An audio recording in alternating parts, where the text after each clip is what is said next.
জুলাই মাসের 4 তারিখ বৃহস্পতিবার সাপ্তাহিক মাহফিলে আমরা আমাদের কেন্দ্রীয় ভক্তগুলো আশ্রমে কিছু সংক্ষিপ্ত বক্তব্য নিয়ে সমবেত হয়েছি। এই পরিসরে অল্প কিছু কথা বলতে চাচ্ছি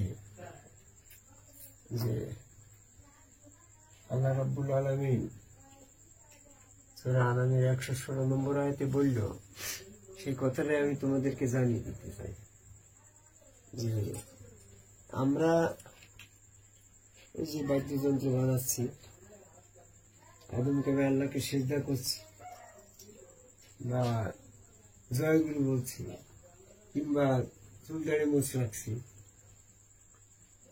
আজানের সাথে মসজিদে 5 ওয়াক্ত নামাজ পড়তে যাচ্ছি, কেউ যাচ্ছি না, বিভিন্ন জায়গায়। তো এই পরিসরে আমাদের যার যার গুরু তার রসুল স্রোতে আমরা আল্লাহ বিশ্বাস করি, সেটা ভক্তি করি। এই অনেকগুলা বৈশিষ্ট্য নিয়ে আমাদের চিস্তা তরিকা নিজামিয়া শাখাটা কিন্তু কোরআন ভিত্তিক প্রচলিত। এখন প্রচলিত ইসলামের ভিতরে যারা এজমা কিয়াস ফতুয়া হাদিস নিয়ে আযান আকামত নিয়ে 5 ওয়াক্ত নামাজ নিয়ে দড়ি বেড়াচ্ছে, তারা বলছে যে তোমরা কি চিস্তিয়া তরিকা করো, তোমাদের তো মসজিদের আজানের সাথে যাইতে দেখি না, 5 ওয়াক্ত নামাজ তো পড়ই না, বা বাদ্যযন্ত্র বাজাও ইত্যাদি আনুষঙ্গিক অনেক কিছু আমাদের করে দোষারোপ চালিয়ে দেওয়া। আমি একসময় বলছিলাম তোমাদের গ্রামে মনোহরের বাড়িতে, মনে আছে যে 5 ওয়াক্ত নামাজ আদায় করে যদি ব্যস্ত হয়, কারণ যারা 5 ওয়াক্ত পড়ছে না তাদের দোজখ হবে।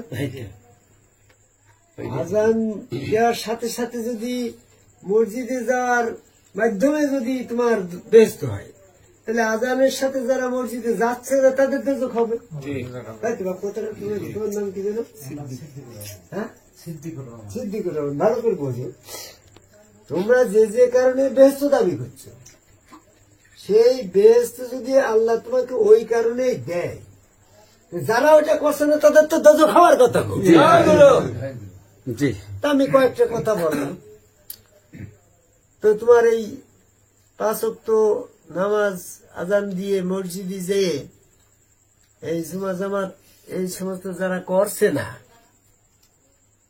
তাদেরকে আল্লাহ যদি দোজখ না দেয়, তাহলে তোমার এই আজান দিয়ে 5 ওয়াক্ত নামাজ পড়ে জামাতের সাথে কাতার সোজা করে বেহেশত হচ্ছে না। বেহেশত না হওয়ার কারণটা কি? যেমন এই যে তোমার রাত যায়, হ্যাঁ গো, 5 ওয়াক্ত নামাজে মসজিদে যাচ্ছে না, বা এরকম ভাবে আজানের সাথে হিসাব নিকাশ করছে না, আরো আরো যে সমস্ত তোমরা দুনিয়াদারির মধ্যে ফেতনাবাদী নিয়ে তো হাদিস নিয়ে এগুলার একটা মনে করে রাজ্জাকের নাই। তারপরে যদি রাজ্জাক বেহেশত যায়, তাহলে রাজ্জাকের বেহেশত যাওয়ার যে কারণ, সেই কারণটা নামাজ না। রাজ্জাকের বেহেশত যাওয়ার কারণ যেটা, সেটা তোমার ওই আজান শুনে মসজিদে যাই কাতার ধরে জামাতে নামাজ আদায় করার কথা না। তাহলে পরে এই রাজ্জাকের কারণ বেহেশত হইল। আমার প্রশ্ন এই জায়গায়, তো রাজ্জাকের বেহেশত হবে না কেন? তাহলে মসজিদে নামাজ 5 ওয়াক্ত পড়তে যায়নি কেন? আল্লাহ কোরআনে বলিনি রাজ্জাক যায়নি, তাহলে তো রাজ্জাকের অপরাধ হচ্ছে না। যে আজান শুনে তুমি গেলে না কেন? আজান দেওয়ার কথাই কোরআনে নেই, আজান শুনে মসজিদে যেতে হবে কোরআনে তো নাই, তাহলে রাজ্জাক যায়নি। এরকম ভাবে তোমার কাতার ধরে জামাতে নামাজ পড়তে হবে, রাজ্জাক নামাজ পড়িনি কেন? তো তাহলে ও তো কোরআনে নাই, তাহলে রাজ্জাকের অপরাধ কোথায়? তাহলে রাজ্জাক কোরআনের যে আদেশগুলা ছিল সেইটা সে পালন করলো কিনা সেটা দেখো। রাজ্জাক সুদ খায় না, ঘুষ খায় না, জিনা করে না, মানুষের সাথে অন্যায় অত্যাচার জোর জুলুম কিছু করে না, হ্যাঁ, সে আদম সেজদা করে। তাহলে আল্লাহ পাকের যতগুলো নির্দেশ আছে সমস্ত নির্দেশ তো রাজ্জাক পালন করছে, সম্মুখ গুরুকে রসুল হিসেবে তার আনুগত্য করছে। তো বলো তোমরা বাদ্যযন্ত্র বাজা অমুক তমুক এই সমস্ত কথাগুলোর বিষয়বস্তু কেমন? বাদ্যযন্ত্র এই কথাটা কোরআনে হারাম বলে নাই, বাদ্যযন্ত্র না বাজালে আমি আল্লাহ পাকের স্মরণে একনিষ্ঠ হতে পারছি না, সূরা মুজাম্মিলে 8 নম্বর আয়াত পালন করতে পারছি না।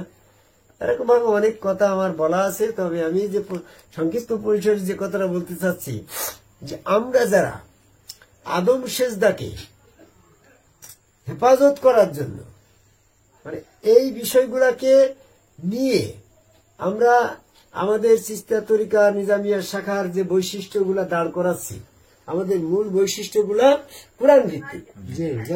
এখন এই কোরআন ভিত্তিক বিষয়টাকে এখন তোমরা যারা এখানে আমার সাথে সম্পৃক্ত আছো, যেমন এই যে মাসুদ গ্রামে গেলি বলো তোমার দেখলাম যে তুমি শুধু আদম সেজদা করো, এটা তো ঠিক না।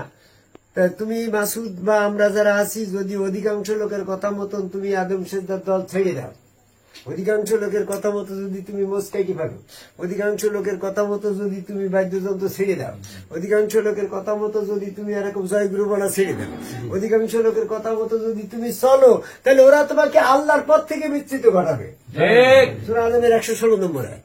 তাহলে এখানে আল্লাহর পথ থেকে বিচ্যুত ঘটাবে অধিকাংশ লোকের কথা মতো চললে। তাহলে এই অধিকাংশ লোক কিন্তু আল্লাহর পথে নেই। যদি এখানে অধিকাংশ লোক আল্লাহর পথে থাকতো, তাহলে আল্লাহ কোরআনে এটা সূরা আনামের 116 নম্বর আয়াতে এটা বলতো না, যদি তুমি অধিকাংশ লোকের কথা মতো চলো তাহলে ওরা তোমাকে আল্লাহর পথ থেকে বিচ্যুত ঘটাবে। তার আমরা অল্প সংখ্যক লোক আল্লাহর পথে আছি। অধিকাংশ লোকের কথা মতো চলে বাবা তোমরা বিভ্রান্তি হয়ে না। যার যার গুরু তার রসুল রসুল সুরতে আল্লাহ বিশ্বাসে সেজদা ভক্তির পরে অটল থাকো। জয় গুরু। ঢোল বাদ্য বাজাও, এরকম ভাবে গুরু এসকে থাকো, চুলদারি মোজ পাল্লে রাখো। এরকম ভাবে তোমার জয়গুরুর মাধ্যম দিয়ে আমাদের যে ধারাবাহিকতাটা আছে, এই ধারাবাহিকতার ভিতরে টিকে থাকো। অধিকাংশ লোকের কথা মতো না ছিলে এই পথটাই সঠিক পথ, এই পথে থাকার আহ্বান করি।